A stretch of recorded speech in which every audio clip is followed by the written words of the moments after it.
Prime Minister and Minister for Finance.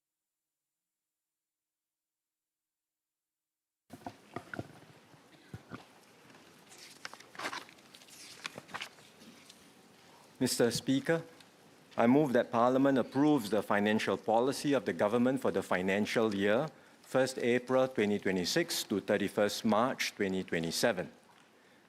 This is our first budget in this new term of government. It comes as we enter a post-SG60 phase in our nation-building journey. We begin this next phase at a time of profound global change. For nearly 8 decades, the world benefited from an international order that supported stability and economic cooperation. The system rested in large part on the leadership of the United States. It underwrote global security, championed open markets, and helped form the institutions and rules that enabled shared prosperity across the world, including here in Asia. That era has now come to an end. The US is reassessing and in some areas undoing key elements of the very system it once helped to build. Trade rules that were once promoted are being set aside. Global institutions are being bypassed, and long-standing norms are becoming less reliable. The cumulative effect is a weakening of the multilateral system. Countries everywhere have less confidence that common rules will protect their interests. As a result, more states are resorting to unilateral action, and some are becoming emboldened to do so. At the same time, the guardrails that once managed disputes and tensions are eroding. And so the world is becoming more contested, more fragmented, and ultimately more dangerous. Against this backdrop last year, there was widespread expectation that the US Liberation Day tariffs would trigger a sharp global slowdown. Fortunately, our worst fears did not materialize. Many firms adjusted quickly, front-loading production and imports to get ahead of the tariff measures. Subsequent trade deals, together with shifts in global supply chains, helped to reduce the actual impact of the tariffs. As a result, growth in the major economies held up, supported in part by strong investment in AI-related activities. In short, despite mounting stresses, the global economy proved more resilient than anticipated, and the international system continued to function. This year, however, we may not be so fortunate. Events in just the first month of 2026 have already been of exceptional scale and consequence. They have increased geopolitical tensions worldwide. As pressures build and the margin for error narrows, the resilience of the global system will be tested far more severely. There are also clear and growing signs of fragility in the global economy. Rising public debt in many major economies will strain financial stability and weigh on longer-term growth prospects. At the same time, heightened risk-taking in financial markets has pushed up asset valuations, leaving them vulnerable to abrupt corrections. And any such adjustment would dampen confidence and spill over into real economic activity. These external developments have a direct bearing on us. Last year, the resilience of the global economy, combined with our own economic strength, resulted in better-than-expected growth of 5%. Strong external demand boosted key industry clusters, including electronics and biomedical manufacturing. And these gains generated spillover across the broader economy. Some of the positive momentum will continue into this year, but amidst heightened global uncertainties, we expect a more moderate outlook for 2026. Growth is therefore projected at 2 to 4%, with inflation at 1 to 2%. Despite these uncertainties, we can move forward with confidence. Confidence grounded in fundamentals. Over the decades, we have systematically strengthened our economic foundations, deepening capabilities, investing in our people, and reshaping our industries as technologies evolve. We have built a reputation as a reliable and trusted hub, stable, secure, and well-governed. qualities that businesses and investors have come to value highly, more so now than before, precisely because the world has become more fractured and uncertain. All these give Singapore an important and tangible competitive advantage. But past success alone will not carry us forward. In a profoundly changed world, standing still is not an option. We cannot wait for conditions to turn more favorable. Nor can we fall back on strategies designed for a previous era. We therefore have a full agenda in this term of government to refresh our strategies and strengthen our social compact.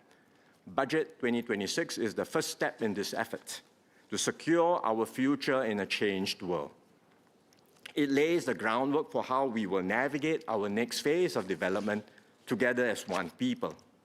In this budget, we will advance our refreshed economic strategy, harness artificial intelligence as a strategic advantage, build a resilient and skilled workforce, give families more support and greater assurance, protect our security and sustainability, and renew and strengthen our Singapore spirit.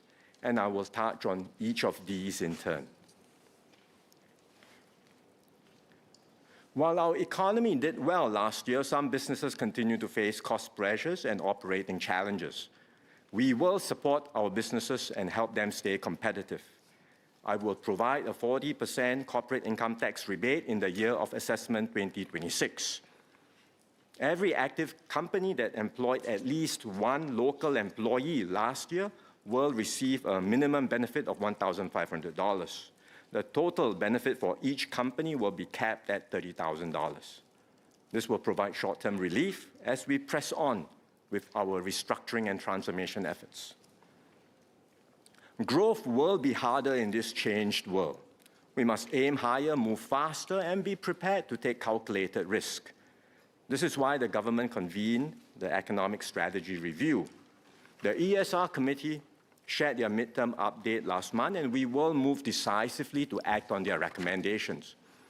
Our ambition is to secure growth at the higher end of the 2 to 3% range over the next decade. But growth itself is not enough. Growth must translate into good jobs and rising incomes for Singaporeans. And let me share how we will achieve this. First, we must adapt and connect differently in a changed global environment. Some countries are turning inward, seeking to reduce their external dependence. But for Singapore, that is not an option. To prosper, we still need to be connected to the world, trading with others, and integrating ourselves into global flows. Importantly, globalization has not ended. No country can succeed on its own. Most major products still depend on the global division of labor, combining expertise and materials from many countries, and on access to global markets to achieve scale. This fundamental reality has not changed. What has changed is globalization as we knew it. Economic flows are becoming more selective, partnerships more strategic, and resilience now matters as much as efficiency. So Singapore must adjust to these new patterns, staying open, but connecting in smarter, more diversified, and more resilient ways. And that's why we are forging new forms of cooperation with partners who share our commitment. Last year, we launched a Future of Investment and Trade Partnership, bringing together like-minded partners to cooperate in areas like technology, trade facilitation, and supply chain resilience. This month, the EU-Singapore Digital Trade Agreement entered into force, a landmark agreement with robust rules for digital trade. And later this year, we will sign a first-of-its-kind agreement on trade in essential supplies with New Zealand to ensure the continuity of critical trade flows between our two countries in times of crisis. We will also step up engagement with fast-growing markets, including in Latin America, Africa, and the Middle East. We will establish new embassies and strengthen our diplomatic and economic presence on the ground to take a better advantage of emerging opportunities in these regions. Closer to home, we are working with our neighbors to deepen regional integration. This includes cooperating on projects like the Johor-Singapore Special Economic Zone and the Batam, Bintan, and Karimun Free Trade Zones in Indonesia. In short, we will redouble our efforts to diversify globally and to integrate regionally. But connectivity alone is not enough. It must translate into real opportunities that our businesses can capture and seize.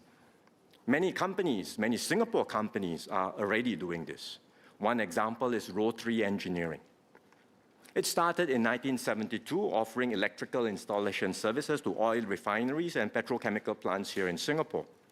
But it did not confine itself to our domestic market. Over time, it built a leading presence in Southeast Asia, delivering energy infrastructure services. And now it's venturing further afield and deepening its presence in the Middle East. But doing business overseas is not easy, especially for smaller firms. Companies face unfamiliar regulations, different business practices, and intense local competition. And so we will do more to support companies as they venture abroad. We will enhance the support levels for grant schemes that support companies to internationalize, up to 70% for small and medium enterprises or SMEs, and up to 50% for non-SMEs. We will also enhance the Market Readiness Assistance Grant to support companies, not just to access new markets, but to deepen activities in existing overseas markets as well. Under the double tax deduction for internationalization scheme, companies automatically enjoy a 200% tax deduction for selected qualifying activities capped at $150,000. We will allow more qualifying activities to be eligible for such automatic tax deduction claims and raise the cap to $400,000. We will enhance the enterprise financing scheme by increasing the maximum loan quantum for trade and fixed asset loans. This will give companies more flexibility to cater to their different financing needs. And we will also provide more support for companies pursuing significant overseas ventures that require higher capital outlay. And the Minister for Trade and Industry will share more about these changes at the Committee of Supply. Second, we will build leadership in key growth clusters.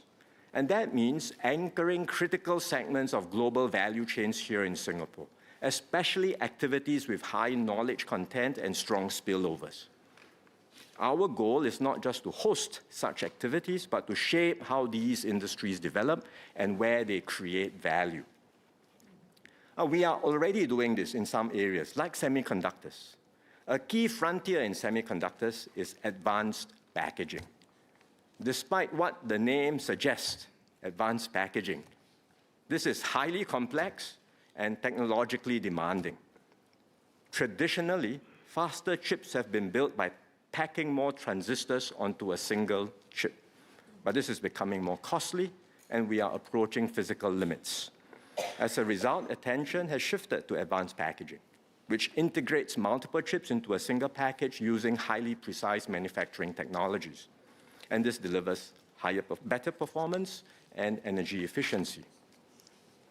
As Singapore began investing in advanced packaging, R&D, more than 2 decades ago, well before it became a global priority. And these investments are now bearing fruit. They are one reason why major semiconductor companies continue to invest heavily in Singapore, not just in manufacturing, but also in R&D, innovation, and supply chain partnerships. We see a similar pattern in other key industries like aerospace and biomedical science. Technology is the critical enabler underpinning our strategy to build leadership in these clusters. Singapore must be a place where frontier technologies are developed, tested, and commercialized. And that's why we will invest $37 billion under the Research, Innovation, and Enterprise, or RIE 2030 plan. This reflects our sustained commitment to research and innovation, amounting to around 1% of GDP each year. At the same time, we must be realistic. In absolute dollars, our public R&D spending will always be modest compared to the sums deployed by much larger economies. We cannot outspend them. Instead, our investments must be disciplined, focused, and strategic, directed at areas where Singapore has clear strengths and where our efforts can make a real difference. And there is potential in emerging areas like decarbonization solutions and quantum technology. In quantum, for example, we made an early and deliberate bet. In 2007, we established the Center for Quantum Technologies at NUS. Much of quantum research then was still theoretical, but we invested patiently in building foundational capabilities, believing that these would one day translate into transformative applications. That foresight is paying off. Today, quantum computing is moving rapidly from theory to reality, with far-reaching implications across many fields. The major technology players are investing heavily in capabilities to build commercial-scale quantum computers. And Singapore is attracting some of the best. Quantinuum, one of the world's leading quantum computer companies, has established operations here and will be hosting its latest quantum computer in Singapore, making us the first country outside America to host this system. This will give our researchers and companies, including a few homegrown startups, direct access to cutting-edge quantum compute and opportunities to work on meaningful projects. We are also attracting top global talent and partnerships. Nobel laureate Professor John Martinez, a pioneer in superconducting systems, co-founded a quantum computing startup, which is collaborating with our researchers at A*STAR and NUS. They are developing novel components to advance the performance of quantum computers using state-of-the-art semiconductor processes. They chose Singapore because of the unique combination of our strengths in advanced manufacturing, semiconductors, and frontier quantum research. These examples show how we can build leadership in key growth areas and shape where innovation and value creation take place. In doing so, we strengthen Singapore's strategic resilience and relevance while creating more jobs and better opportunities for Singaporeans. Third, we will strengthen our enterprise ecosystem. Enterprise funding is a key part of this ecosystem. Over many years, we have worked steadily to strengthen this area. In venture and seed funding, we have made good progress. Compared to a decade ago, it is now much easier for startups to access early-stage capital. But many firms continue to face challenges at the growth stage. This is not unique to Singapore. Globally, growth stage capital has tightened. As a result, many firms, especially in deep tech, find it harder to raise the larger and longer-term funding that's needed to scale. We will therefore do more to catalyze growth capital in Singapore. Under the Startup SG Equity Scheme, the government provides initial capital to catalyze and crowd in private funding for promising startups. To date, the scheme has focused mainly on early-stage funding. We will now go further. I will set aside $1 billion to enhance Startup SG equity and expand its scope to cover growth stage companies. Beyond this, we will take a more systemic approach to strengthening our growth capital ecosystem. We will convene a new work group led by Minister Chee Hong Tat, working closely with the industry to develop strategies to position Singapore as a leading center for growth capital. When enterprises are ready to list, we want them to see Singapore as their listing venue of choice. We had earlier set up the Anchor Fund to attract and anchor high-quality listings, and we are now seeing encouraging signs of renewed listing activity on the SGX. I will therefore launch a second 1.5 billion tranche of the Anchor Fund. As with the first tranche, this will be a co-investment between the government and Temasek. We will also continue to strengthen our broader equities market. Last year, MAS launched the Equity Market Development Program to develop our fund management industry and increase investor participation in Singapore equities. Industry response has been encouraging. MAS has allocated close to $4 billion to 9 asset managers. To build on this momentum, I will expand the program with a $1.5 billion top-up to the Financial Sector Development Fund. At the same time, we are implementing the other recommendations of the Equities Market Review Group. This includes streamlining listing rules and requirements to make it easier for high-growth companies to go public and establishing a dual listing bridge connecting the SGX and NASDAQ. These measures will enhance the depth and vibrancy of our public equities market and provide more pathways for enterprises to grow and scale from Singapore. Deep and vibrant markets are one part of the equation. We must also ensure a strong pipeline of high-quality companies that choose to build, grow, and anchor themselves in Singapore. Some will be locally grown enterprises, others will be promising enterprises from abroad. EDB has traditionally focused its investment promotion efforts on multinational enterprises. Going forward, it will step up efforts to attract high-growth companies with the potential to become future industry leaders. By anchoring such companies early, we can build new engines of growth and capture greater value for our economy as these enterprises grow and expand from Singapore. This comprehensive approach, from nurturing homegrown startups to catalyzing private capital and attracting promising global companies, will strengthen our enterprise ecosystem. It will enable companies of all sizes and at every stage of growth to access the capital and partnerships they need to succeed. And importantly, this will create more opportunities for Singaporeans to secure good jobs and grow their careers.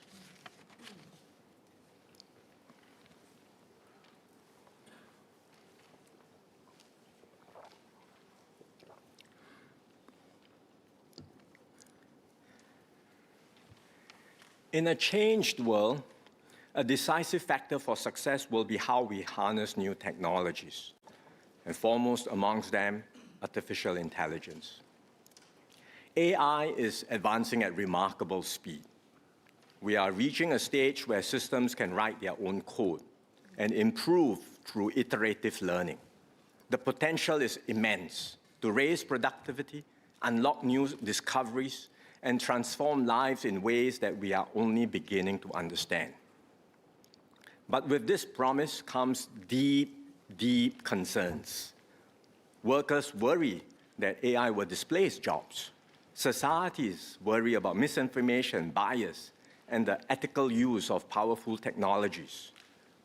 These anxieties are real, and we must confront them squarely. But fear cannot be Singapore's response. If we allow uncertainty to paralyze us, we will fall behind in a world that is moving rapidly ahead. So we must act with clarity and resolve. AI is a powerful tool, but it is still a tool. It must serve our national interest and our people. We will define how AI is developed and used in Singapore. We will set clear rules to ensure it is applied responsibly and safely. And we will ensure that its benefits are shared widely across society. Harnessed well, AI will be a strategic advantage for Singapore. It can help us overcome our structural constraints, our limited natural resources, rapidly aging population, and tight labor market. To do this, we must invest deliberately and with discipline, not by simply following what others do, but by playing to Singapore's strengths. Our advantage does not lie in building the largest frontier models. It lies in deploying AI effectively, responsibly, and at speed. Singapore can be a trusted hub where companies and researchers come together to develop, test, and deploy impactful AI solutions, and do so faster and more coherently than many larger countries. This is already happening. Today, more than 60 firms, including Google and Microsoft, have set up AI centers of excellence here. And these investments have created a growing number of good jobs for Singaporeans in AI research, engineering, and deployment. But to fully realize AI's potential, we must go beyond individual pilots and isolated experiments. We must organize at the national level and move with speed and scale. We will therefore launch a new set of national AI missions. These missions will drive AI-led transformation in key sectors of our economy and push the boundaries of what is possible for Singapore and for the world. We will focus on 4 sectors: advanced manufacturing, connectivity, finance, and healthcare. For example, in advanced manufacturing, we aim to accelerate innovation and build best-in-class factories that can compete globally. In connectivity and logistics, AI can help to automate airport and seaport operations, move goods more efficiently, and strengthen Singapore's position as a leading global hub. These are not abstract aspirations. Each AI mission will be anchored in clear objectives and tangible outcomes.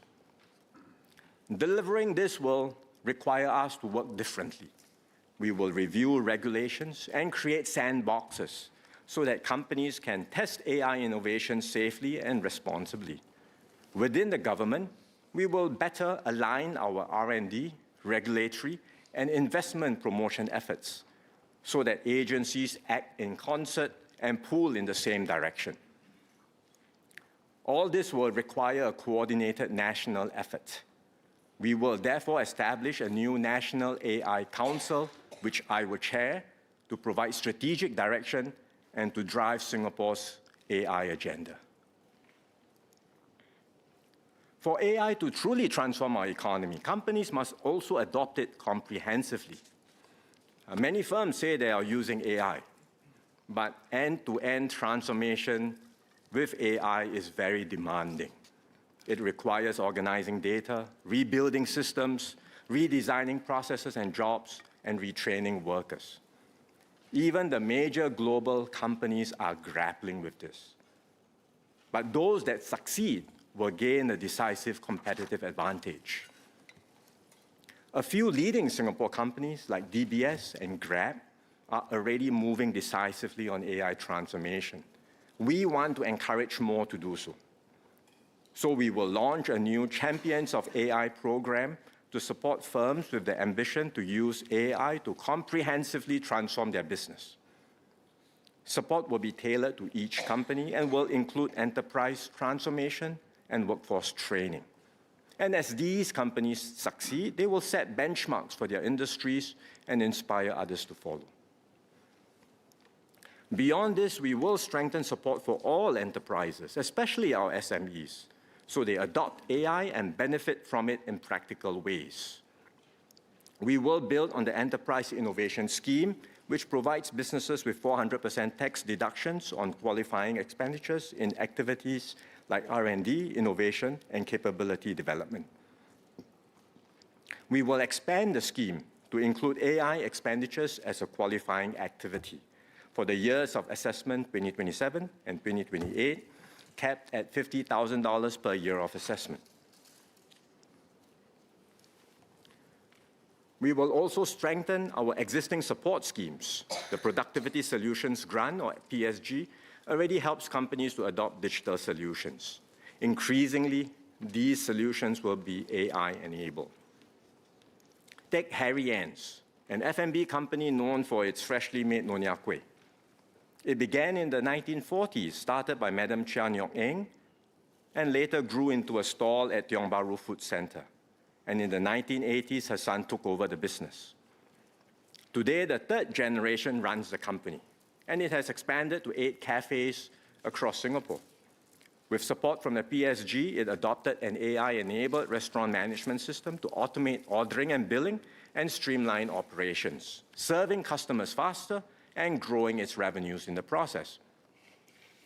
We will expand the PSG to support a wider range of digital and AI-enabled solutions so that every firm, regardless of size, can access tools that help them work smarter and compete more effectively.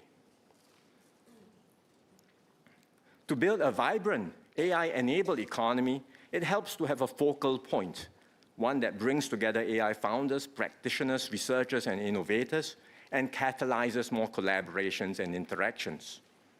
We have started a pilot initiative called Lorong AI. It's a dedicated co-working space that serves as a convening hub for our AI community.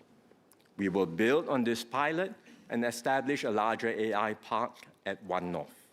This will be a new cluster to catalyze ideas, forge collaborations, and translate AI initiatives into practical solutions for businesses and public services. Just as we support enterprises, we must do the same and more for our workers. AI will change how we work. Some tasks will be automated. New roles will emerge. Many existing jobs will evolve. I know this creates real anxiety for workers. The pace of change can be unsettling, especially when livelihoods are at stake. But we will not allow technological change to come at the expense of our workers. We will press ahead with AI because we must. At the same time, we will put in place strong support to help our workers adapt and progress because we will take care of our own. The government will stand with our workers throughout this transition. No one will have to navigate the changes alone. We will help Singaporeans acquire new skills, adapt to new roles, and use AI as a tool to be more productive and effective at work. Where jobs are impacted, we will manage the transitions carefully and work closely with NTUC and our unions to help workers move into new areas and opportunities. Our commitment is clear. Every Singaporean who is willing to adapt and learn will continue to secure a good job and make a good living here in Singapore.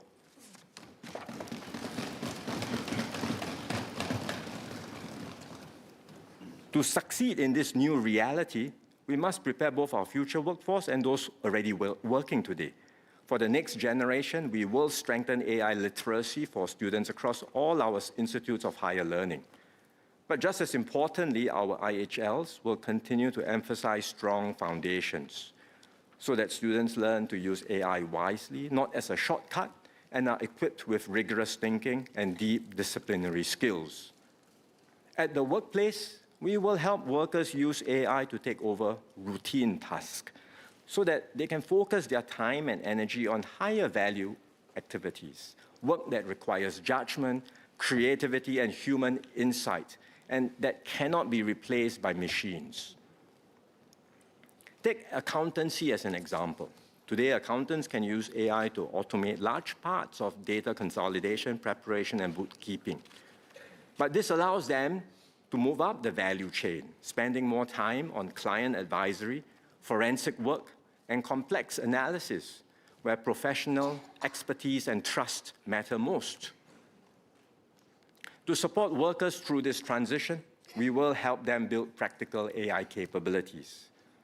And because AI is already reshaping many forms of white-collar and cognitive work, we will start with the accountancy and legal professions and progressively extend this to other fields. Beyond these specific sectors, every Singaporean can take the initiative to learn and pick up AI-related skills. Today, many AI chatbots like ChatGPT or Gemini are widely available and easy to use. For many, they are just smarter versions of a search engine. But there's much more to AI than just doing a search.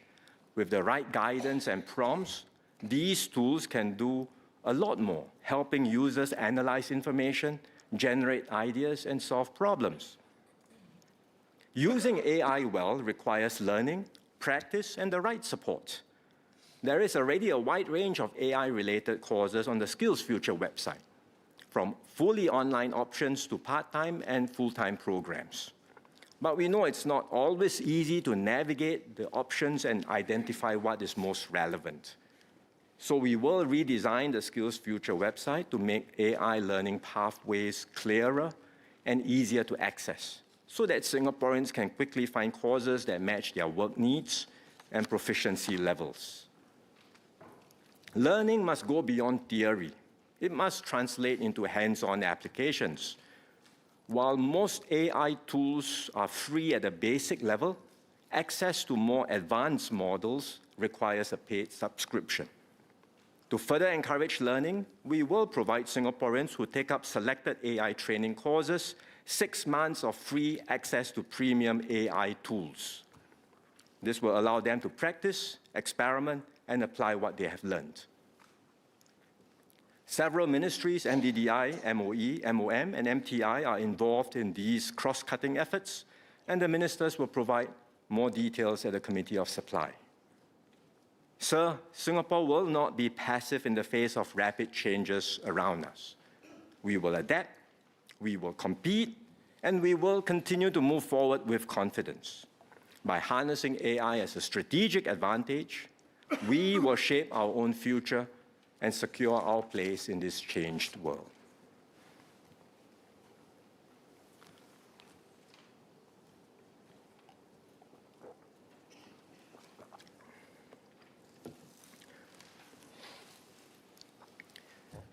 Singaporeans, and especially our workers, are at the center of everything we do.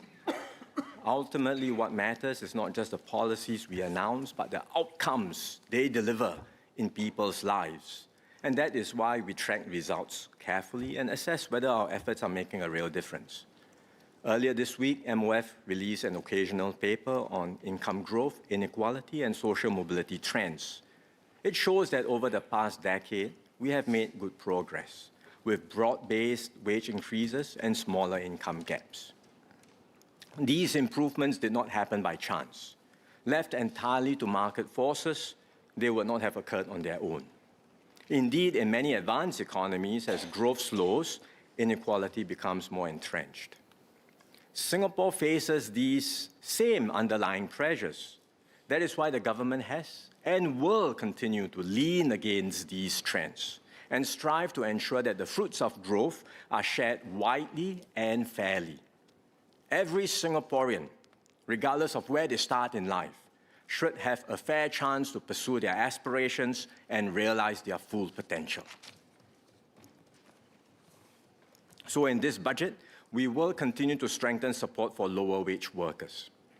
The local qualifying salary, or LQS, sets the minimum salary that local employees must be paid in firms that hire foreign workers. We will raise the LQS for full-time local employees from $1,600 to $1,800. To help businesses defray some of the cost, we will enhance the Progressive Wage Credit Scheme, or the PWCS. We will raise the PWCS co-funding support for this year from 20% to 30%. We will also extend the PWCS for 2 more years to 2028. And from next year, we will raise the minimum wage increase to qualify for PWCS support from $100 to $200. This will better encourage and reward the firms that invest in their workers. These measures build on the progressive wage model, or the PWM, which we have developed together with NTUC and our tripartite partners. The PWM goes beyond a simple flat minimum wage and instead links pay increases to skills, productivity, and career progression. And it is delivering results. We will also continue to strengthen training support for the PWM. Last year, I announced additional support under the Workfare Skills Support for workers who take up long-form training courses. We will go further to enhance the basic tier of the scheme and increase the hourly allowance for workers who upgrade their skills. We will also do more to support lifelong learning for all Singaporeans through Skills Future. When we first started Skills Future more than a decade ago, the training landscape looked very different. At that time, our IHLs were still largely focused on pre-employment training. But we knew this was no longer sufficient. And that's why we set up Skills Future Singapore in 2016 under the Ministry of Education to embed lifelong learning within our education system. Today, we have achieved this objective. Working adults at all stages of their careers can access a wide range of high-quality training options across our IHLs. All our autonomous universities, polytechnics, and ITE have internalized lifelong learning as part of their mission. For example, NUS and NTU, our 2 largest universities, have made lifelong learning an integral part of how they organize their teaching and learning. They offer flexible pathways for alumni and adult learners to take modular courses, earn stackable credits, and progressively build this into recognized qualifications. Singaporeans, too, are increasingly embracing lifelong learning. Last year, more than 600,000 individuals took up training with Skills Future support offered by IHLs and private training providers. While Skills Future Singapore under MOE focused on skills training, we also had Workforce Singapore under MOM to engage employers and help job seekers find jobs. Over the years, we have worked to strengthen coordination between these two agencies. But in an era of faster technological change and more frequent job transitions, stronger alignment is needed, and our systems must work more seamlessly together. Hence, the ESR committee had recommended that the government review how we organize jobs and skills support for Singaporeans. We have carefully considered this recommendation and will take a decisive step forward. We will merge Skills Future Singapore and Workforce Singapore into a new statutory board jointly overseen by MOE and MOM. This new agency will be a one-stop shop for skills training, career guidance, and job matching services. For workers and job seekers, that means support will be more seamless from career planning to skills acquisitions and job matching and transitions. For employers, the support will be more integrated, covering workforce planning, job redesign, hiring, and workforce development.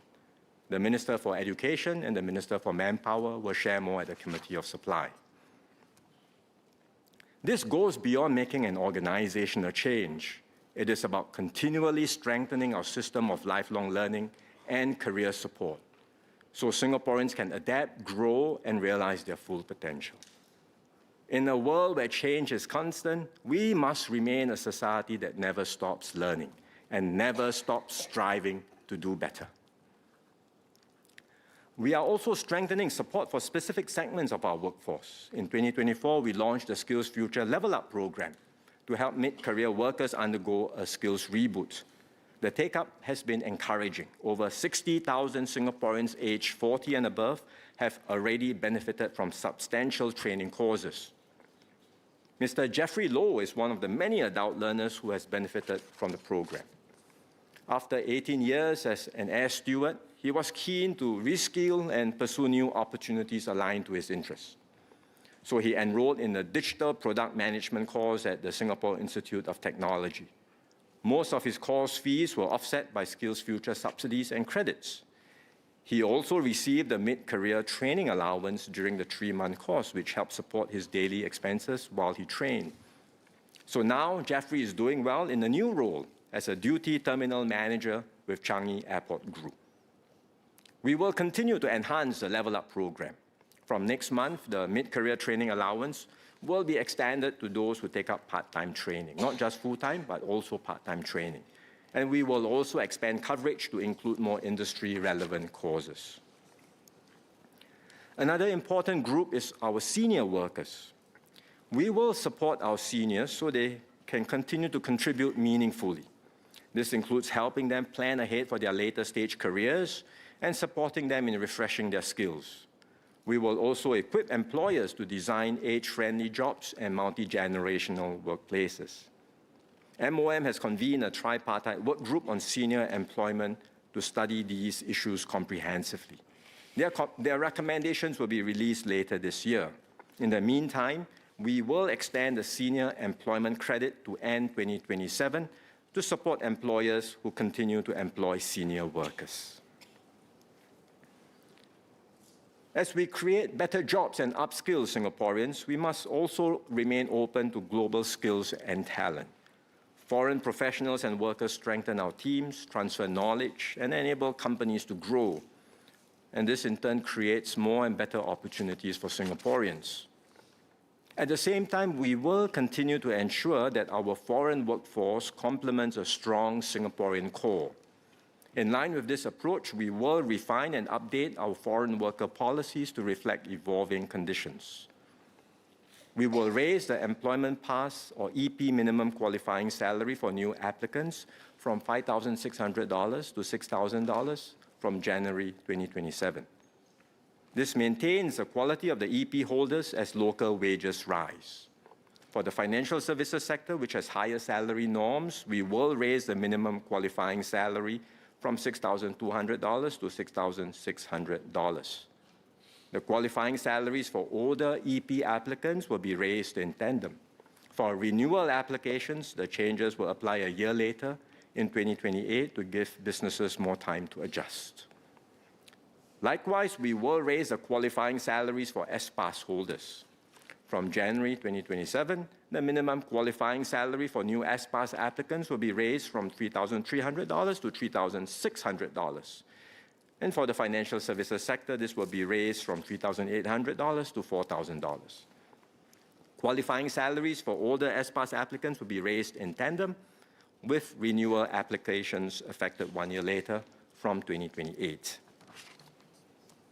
We will also adjust work permit levies. For the marine and process sectors, levies for basic skilled workers will be raised by $100 and $150 respectively. For the manufacturing and services sectors, we will simplify the current tiered levy structure, and the details are in the annex to the budget. To give businesses time to adjust, these changes will take effect from 2028, and the Minister for Manpower will share more at the Committee of Supply. The wide range of workforce measures I've outlined reflects Singapore's overall approach to stay open to skills and expertise that strengthen our economy while ensuring that Singaporeans remain firmly at the center of our workforce and our policies. We will help Singaporeans adapt to change with confidence, move across career transitions with assurance, and build meaningful and fulfilling careers.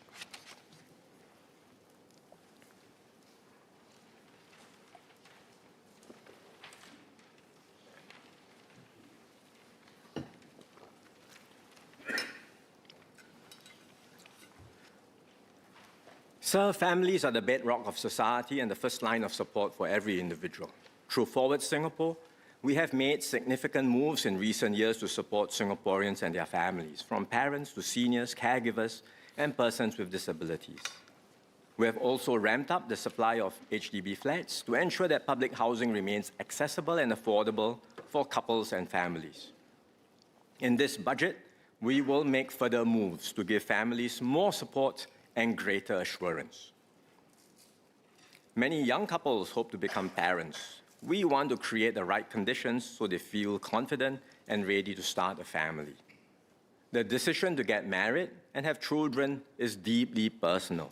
But for those who wish to take the step, the government will do more to support them along the way. One of the biggest concerns for young couples is the cost of raising a family. Over successive budgets, we have strengthened support to help parents manage these expenses. For example, we introduced a large family scheme to support families who have or aspire to have 3 or more children. For every third or subsequent child, the scheme will provide up to $16,000 in additional benefits. At last year's budget, we announced $500 in Child Life SG credits for each Singaporean child aged 12 and below to help their parents defray the day-to-day household expenses. This year, we will provide another $500 in Child Life SG credits to families for each Singaporean child aged 12 and below. We will continue to keep preschool and student care affordable to support the critical early years of a child's development. Over the years, we have reduced preschool fee caps and increased subsidies. Today, childcare fees for dual-income families are comparable to primary school and after-school student care fees. Lower and middle-income families also receive means-tested subsidies which further reduce out-of-pocket expenses. We will enhance these further. From the start of next year, we will extend means-tested preschool subsidies to more families by raising the monthly household income threshold to $15,000. This will benefit more than 60,000 families. Eligible parents, including those who previously qualified, can also receive more in infant care and childcare subsidies. We will also strengthen support for student care. We will raise the monthly household income threshold for student care fee assistance to $6,500 so that more families can qualify. And beyond these enhancements, we are undertaking a holistic review of the student care sector to study how to better meet the caregiving needs of families with primary school-aged children. We will continue to help lower-income families, especially those with young children, move towards greater stability, self-reliance, and social mobility. We take a family-centric approach to support such families. Under ComLink Plus, each family is paired with a dedicated family coach who works with them to develop personalized action plans and to coordinate support. To recognize and reinforce the family's own efforts, we introduced progress packages. These are more than financial assistance. They are a form of social contract, where family coaches work with the families to set clear goals, like securing a stable job, saving towards a home, or ensuring their children enroll in and attend preschool regularly. And when these milestones are achieved, the families receive additional payouts. Take Madam Hurul and Mr. Hafiz, for example. They had taken important steps on their own to stabilize their finances. What they needed was sustained guidance and support to keep moving forward. With support from their family coach and through their own hard work, they have made good progress over the past year.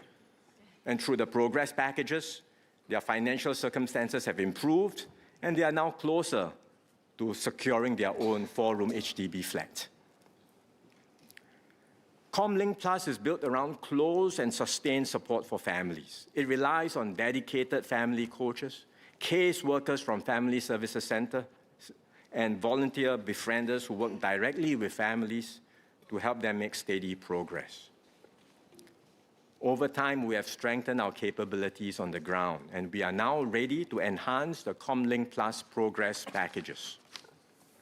First, we will provide a new payout of $500 per quarter for all ComLink Plus families who make a commitment to work with family coaches and take active steps to make progress. Second, we will enhance the additional payouts that families receive when they make concrete progress in their goals of maintaining stable employment and good preschool attendance for their children. Third, we will provide more of these payouts in cash while continuing to set aside monies in their CPF accounts. This will help families meet immediate needs while also building their longer-term financial security. With these enhancements, a family with 2 children under ComLink Plus can receive around $10,000 per year in cash and CPF top-ups while their children are in preschool. And we hope this will provide them with the necessary support to stabilize their finances and secure a better life for themselves and their children.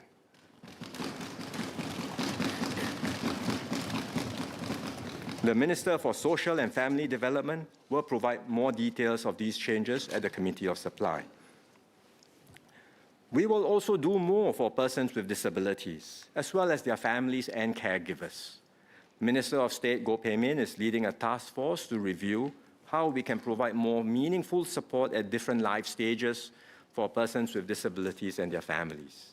This includes expanding capacity in community-based facilities, keeping services affordable, and supporting graduates of special education schools to secure meaningful employment and live well in the community. We look forward to the recommendations of the task force. Strengthening support for persons with disabilities is a key priority for the government and a shared responsibility for all of us.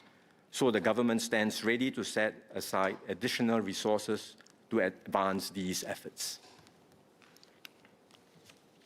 As our population ages, we will also provide more support for our seniors so they can age with dignity, security, and peace of mind.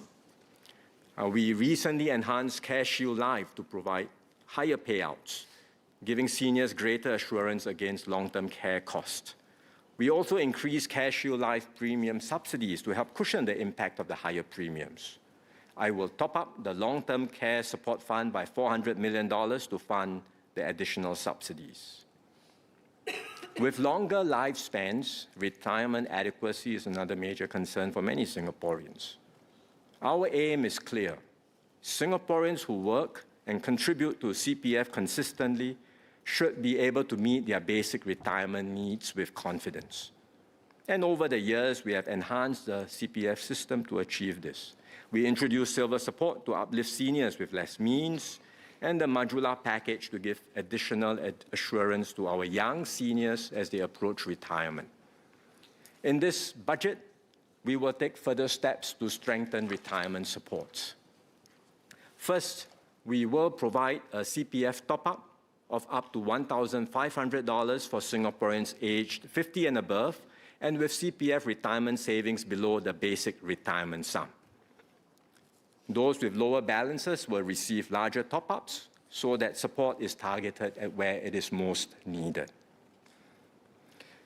Second, we will proceed with the next step of planned CPF contribution rate increases for senior workers in 2027. This will help older workers build up their retirement savings in their later working years. The government will also continue to provide the CPF transition offset to employers, covering half of the increase in employer contributions for 2027. Third, we will offer more investment options for CPF members who wish to grow their savings further. Today, the CPF system provides stable, risk-free interest rates to help Singaporeans build up their retirement nest egg. With the extra interest that CPF offers, CPF members can earn up to 6% per annum risk-free on their CPF balances. Some CPF members, especially those with a longer runway to retirement, are prepared to take more risk to generate potentially higher returns. But experience shows that most people do not do well picking and trading individual stocks. It is very hard to beat the market consistently. For retail investors, a more sensible approach is broad and diversified exposure through low-cost funds. But even then, risks remain, because some may invest when the markets are high and retire during a downturn, precisely when they need their savings. And that's why the CPF advisory panel earlier recommended introducing a lifetime retirement investment scheme. This is essentially a life cycle investment approach with a predefined glide path to retirement. In other words, members take on more risk with greater exposure to equities when they are younger, and their investments are automatically rebalanced towards safer assets as they approach retirement. We studied this recommendation carefully. Currently, such life cycle investment products are available in the market, but they have traditionally come with high fees. So rather than leave this entirely to the market, the government will help shape and develop such products under a new scheme for CPF members. Later this year, CPF board will engage the industry and invite expressions of interest from potential providers. A key requirement will be that the fees are kept low. We will select 2 to 3 credible providers to keep choices simple for members. The government will also be prepared, in principle, to provide some time-limited support to kickstart the scheme. Participation in the new investment scheme will be voluntary. CPF members can choose whether to opt in. At the same time, we will strengthen efforts to help members understand whether this option is suitable for them, in particular for members who are younger and have a longer runway to retirement and who can better ride out short-term market fluctuations. I've set out the broad framework today, but there are still many details to work out, and MOM and CPF board will share more when ready. The government will continue to do whatever is necessary to help Singaporeans manage cost pressures for as long as it is needed. Although inflation has eased in recent years, we know that many Singaporeans still face anxieties and pressures. So we will continue to provide additional support this year. First, I will provide a cost of living special payment comprising $200 to $400 in cash to Singaporean adults earning up to $100,000 in assessable income and who do not own more than one property. Second, there will be additional U-Save rebates to help households with their utilities expenses. Eligible HDB households will receive 1.5 times the regular amount of U-Save rebates, or up to $570 this financial year. Third, I will provide another $500 in CDC vouchers.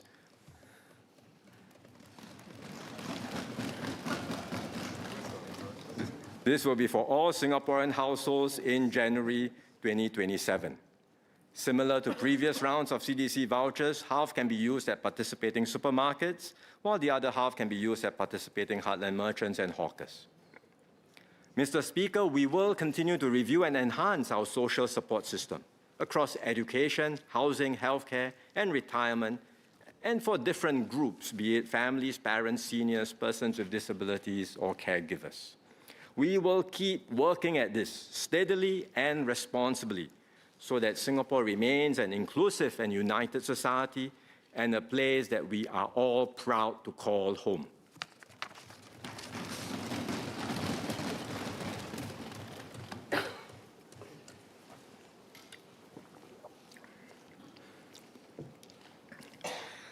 Next, let me touch on our security challenges as well as our longer-term sustainability concerns. The world has never been free of conflict, but in recent years it has become more dangerous. In 2024 alone, there were 61 state-based armed conflicts worldwide, the highest number recorded since the Second World War. The conflicts are not confined to distant regions. Closer to home, we witnessed one of the most serious armed clashes involving ASEAN member states in years. A long-standing border dispute between Cambodia and Thailand escalated into an open military confrontation. Drones, rocket launchers, and even fighter jets were deployed. Civilians were wounded, displaced, and lives were lost. These developments are deeply troubling. They reflect a shrinking space for negotiation, a greater willingness to use force, and a higher risk of miscalculation, with consequences that can easily spill across borders. History has taught us a hard lesson. No one will come to our rescue if Singapore faces a crisis. We alone are responsible for our defense and survival. And that's why we must stay vigilant and be prepared for a wider range of security challenges and threats.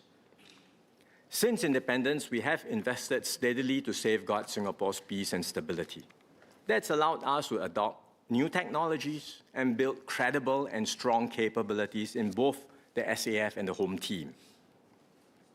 The recent conflicts we see around us underscored how the nature of warfare is changing.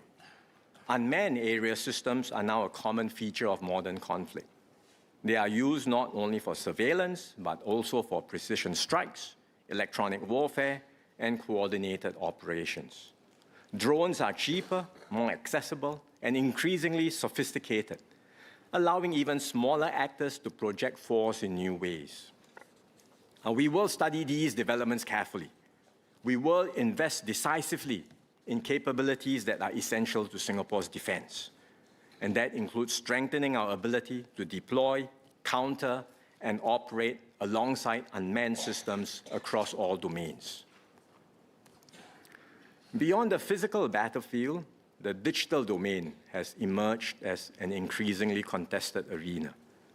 We are seeing a sharp rise in attacks by both state-sponsored and non-state actors in cyberspace.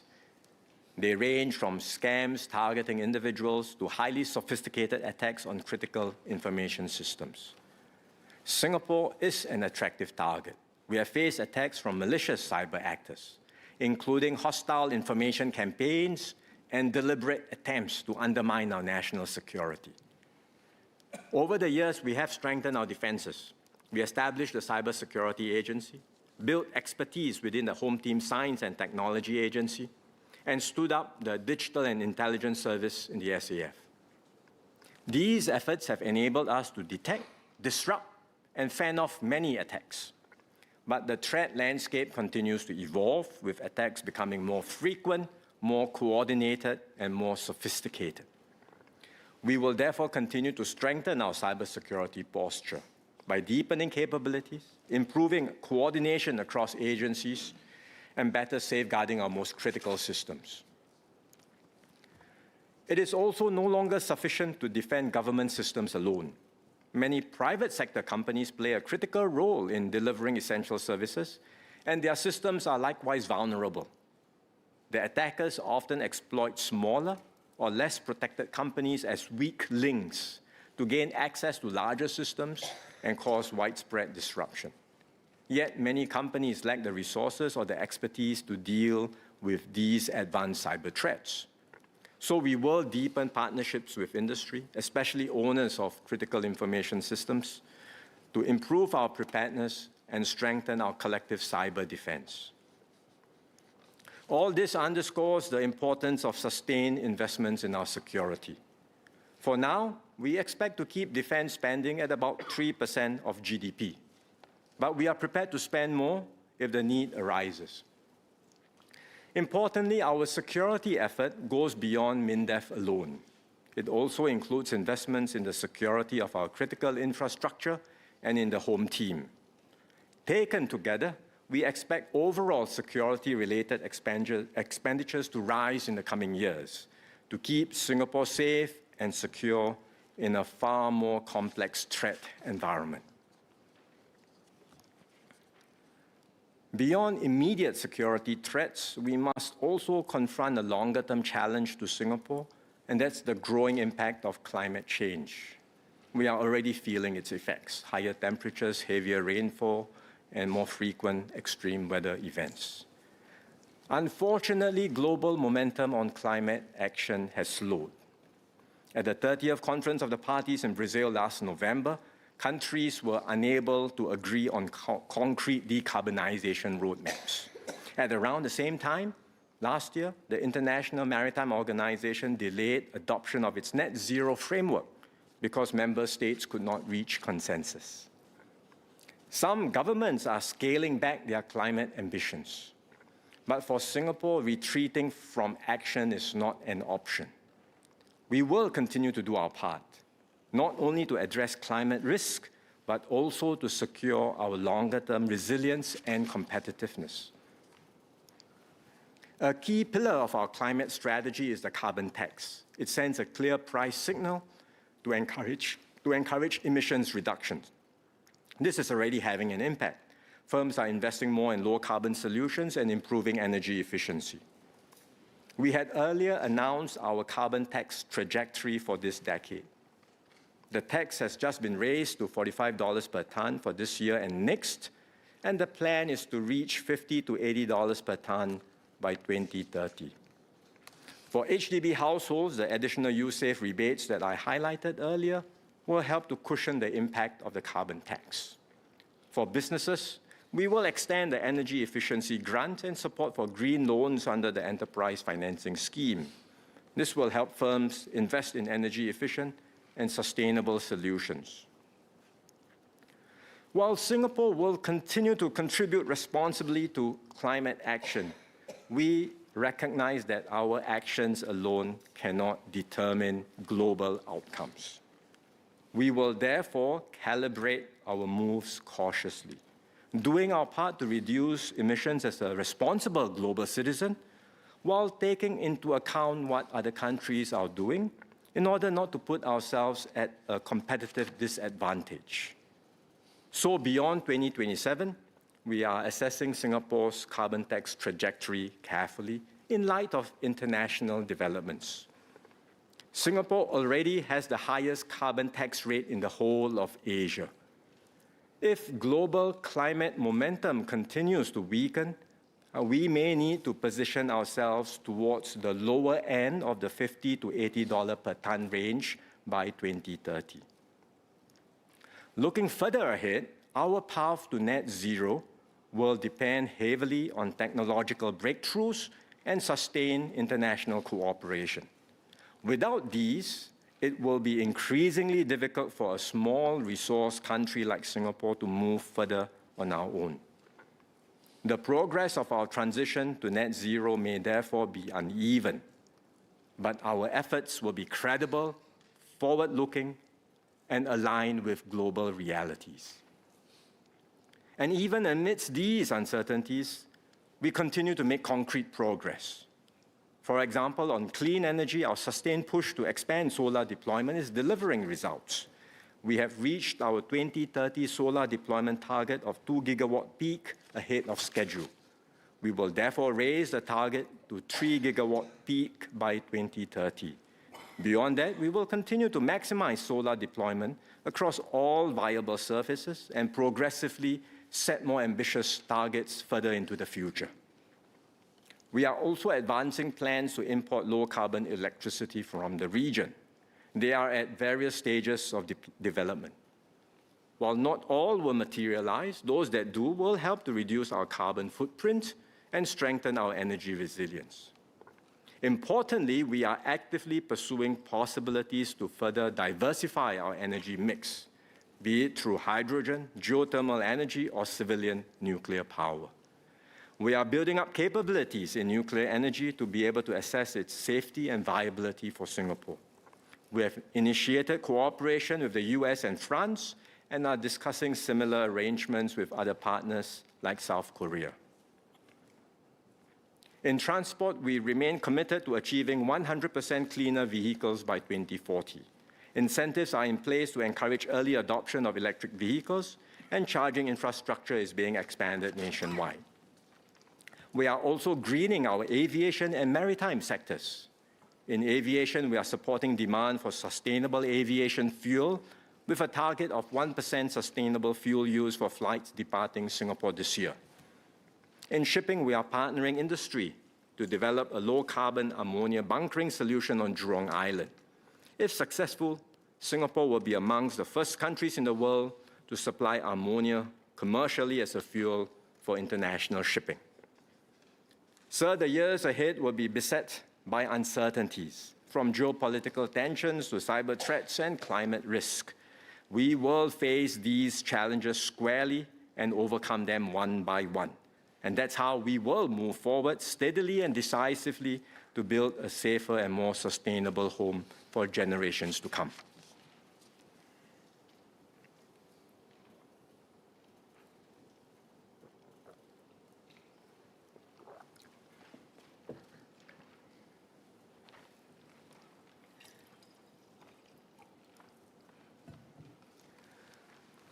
Singapore's greatest strength lies not just in our policies and plans, but in the spirit of our people.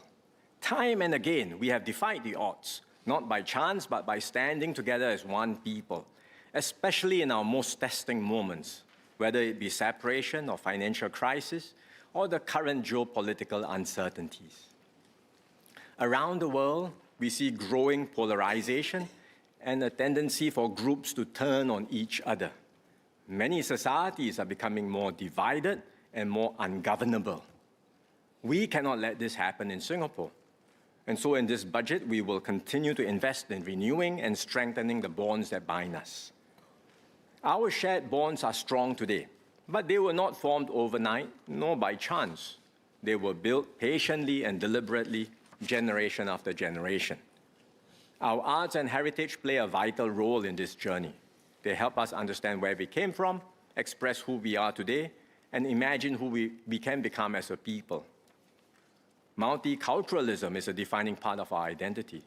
We cherish and embrace our distinct cultural traditions and heritage, even as we continue to build common ground and a shared identity that unites us as Singaporeans.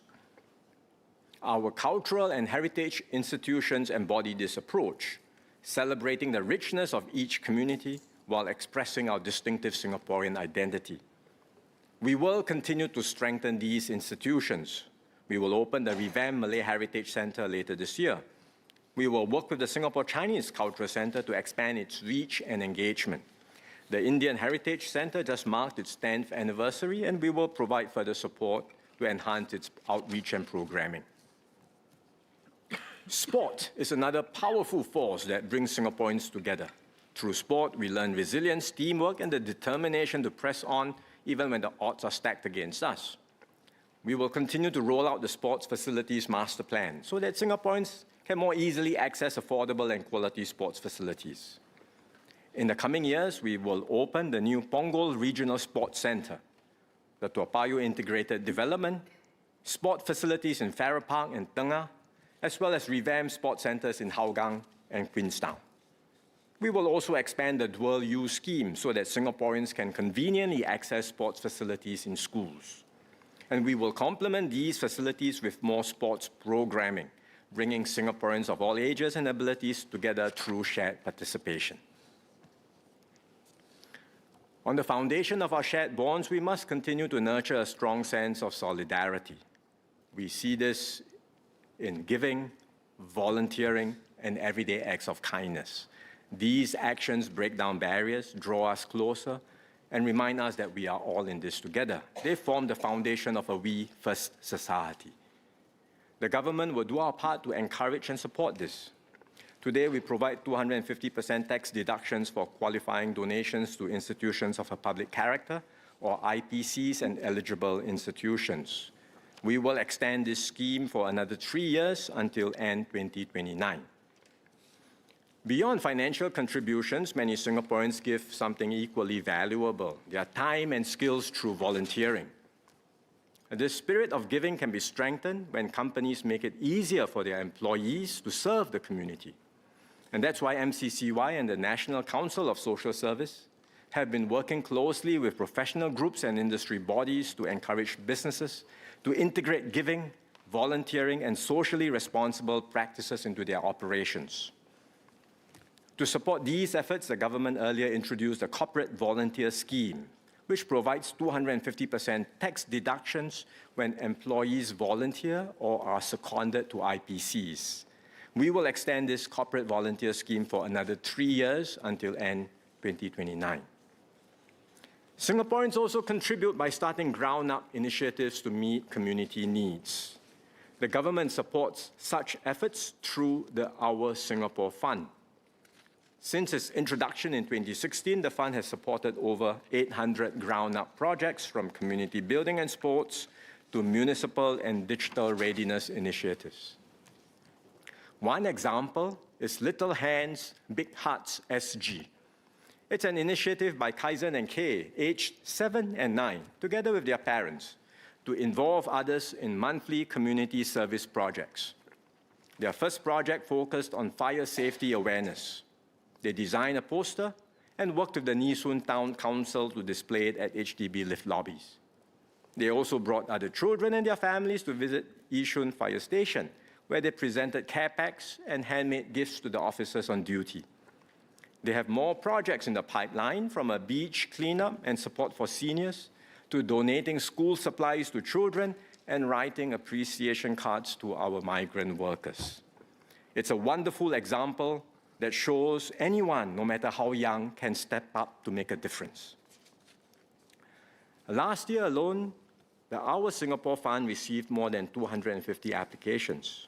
At the same time, we've heard feedback on how the fund can be improved, including the need for larger grant amounts, longer funding horizons, and broader eligibility. So we will launch a new $50 million SG Partnerships Fund. This is to catalyze ground-up initiatives and help them build sustained capabilities and impact. The new fund will provide differentiated tiers of funding over different timeframes, including grants of up to $1 million for larger multi-year projects. We will also continue to partner our youth and open up more avenues for them to shape Singapore's future.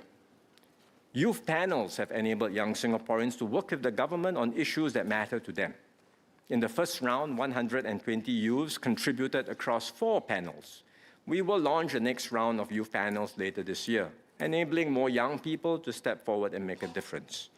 The Acting Minister for Culture, Community and Youth will share more details on these initiatives at the Committee of Supply. Sir, our forefathers understood that Singapore's success would ultimately depend on unity, not just shared prosperity, but also shared responsibility. This conviction is captured in our pledge, which begins with we and affirms that we are one united people. That sense of togetherness has carried us through uncertainty and brought us this far. If we continue to invest in one another, strengthening our bonds, looking out for those around us, and putting the common good first, we can face the future with confidence and build a Singapore that endures and thrives.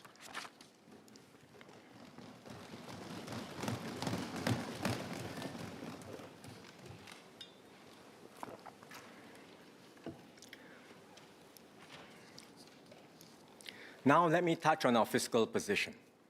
Our prudent fiscal approach remains one of Singapore's core strengths.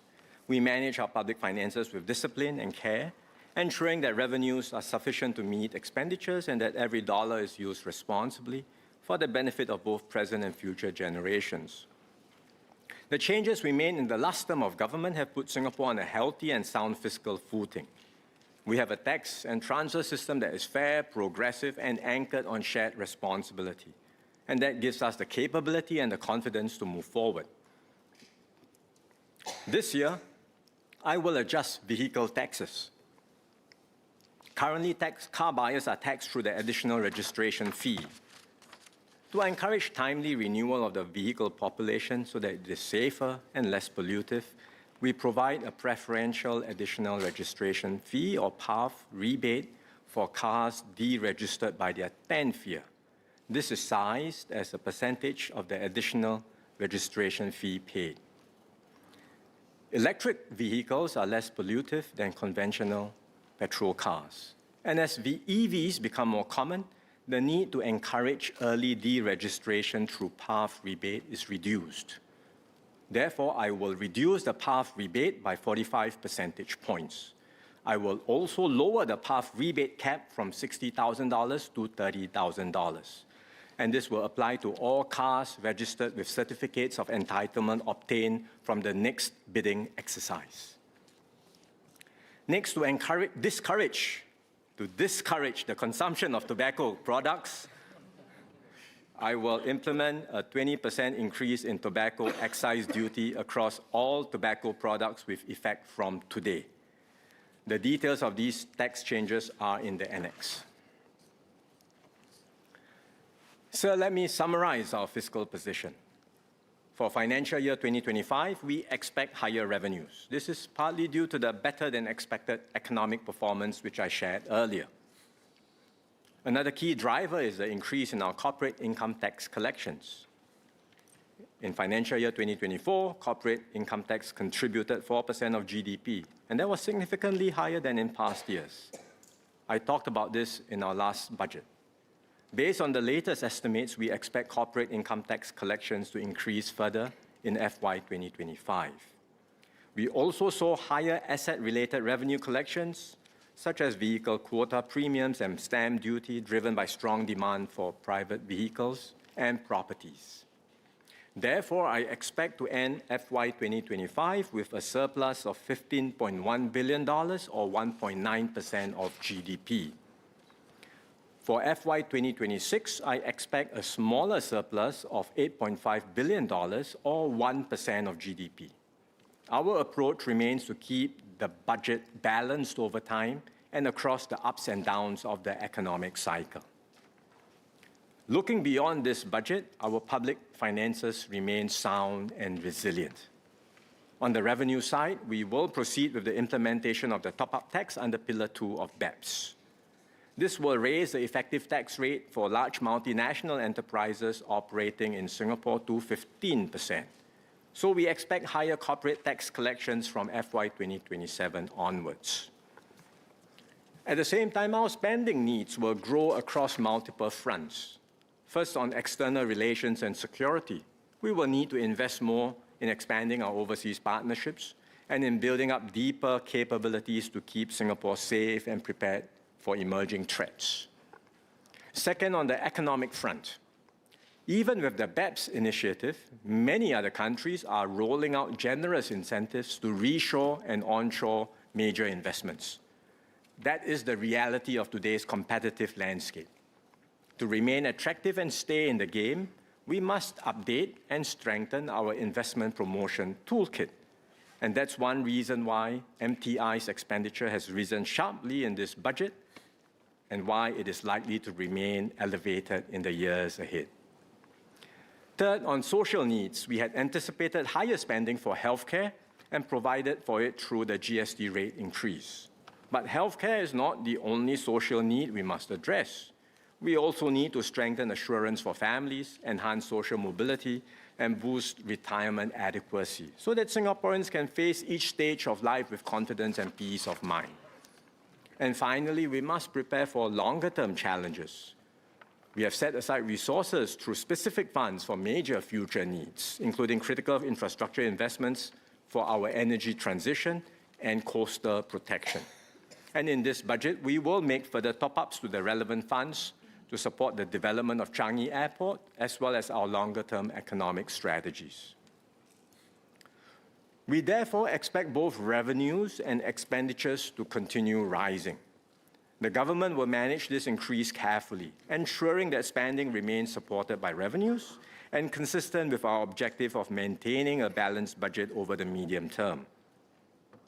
Sir, our sound public finances give us the ability to act decisively and to invest where it matters most. This puts Singapore in a very different position from many other countries, where governments are constrained by debt and deficit pressures and forced into difficult trade-offs over what to cut. In contrast, we begin this term of government in Singapore on a firm fiscal footing.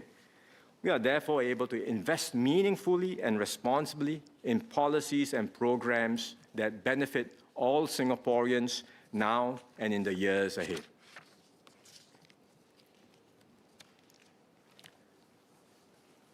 Mr. Speaker, Singapore has come a long way from its humble and tumultuous beginnings. I recently visited an exhibition at the National Gallery organized by the Founders Memorial. It takes us back to Singapore in the 1950s to the 70s and traces how our pioneers forged a shared identity amid diversity and uncertainty. One display revisits the Aneka Ragam Rakyat, or the People's Cultural Concerts, organized by the then Ministry of Culture shortly after we attained self-government. At one of these concerts, Mr. Lee Kuan Yew addressed the crowd and described Singaporeans as, quote, not mere spectators, but active participants in building a nation that belonged to all. Indeed, Singapore has come so far only because generations of Singaporeans stepped forward. They took responsibility, contributed what they could, and did their part to shape our collective future. That same spirit is alive today, especially amongst our youths. Take, for example, Ayuni Noor Izanti Muhammad Zuraimi. Ayuni discovered her passion for volunteering at 15. Together with 4 friends, she started a non-profit called Youth Can Do It. It connects youths with volunteer opportunities across different organizations via Telegram. Now 19 and studying medical biotechnology at Temasek Poly, she continues to volunteer regularly with her friends, tutoring primary school students from disadvantaged families and cleaning the homes of senior citizens. There is also Shantini, daughter of Subramaniam. From a young age, Shantini helped care for her brother, who has cerebral palsy and relies on a motorized wheelchair. And that experience instilled in her a deep commitment to serve others. At just 11, she began volunteering at the Sri Narayana Mission Nursing Home. Today, at 23 and studying nursing at NUS, she leads the operations for Project Caring Hearts, a volunteer initiative that supports palliative patients through befriending programs and community outreach. Then there is Joseph Tan Kai Heng.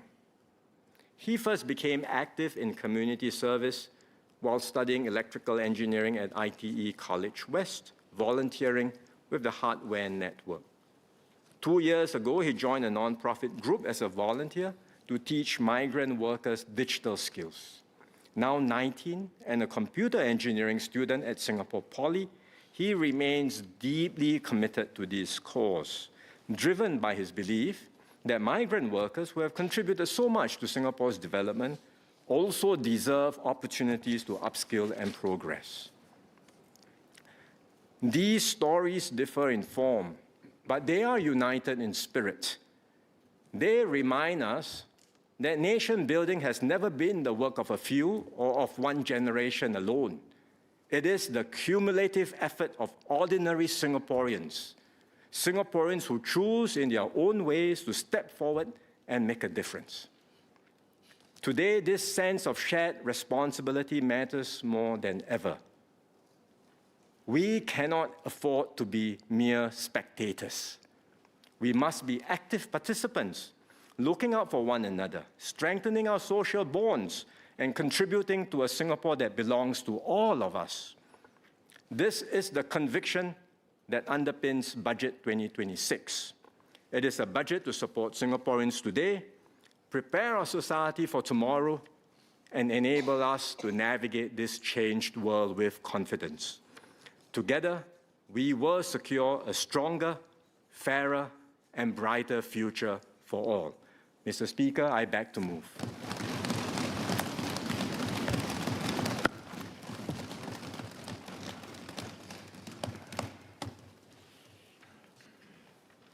Is that Parliament approves the financial policy of the government for the financial year 1st April 2026 to 31st March 2027. In accordance with paragraph 1 of Standing Order number 89, the debate now stands adjourned. Debate to be resumed on what day, Prime Minister? Tuesday, 24 February, sir. So be it. Leader?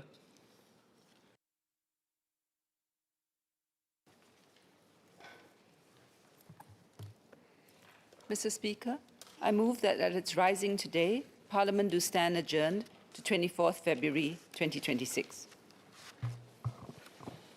The question is that at its rising today, Parliament do stand adjourned to 24th February 2026. Those who agree say aye. Aye. Those who disagree say no. I think the ayes have it. The ayes have it. Leader.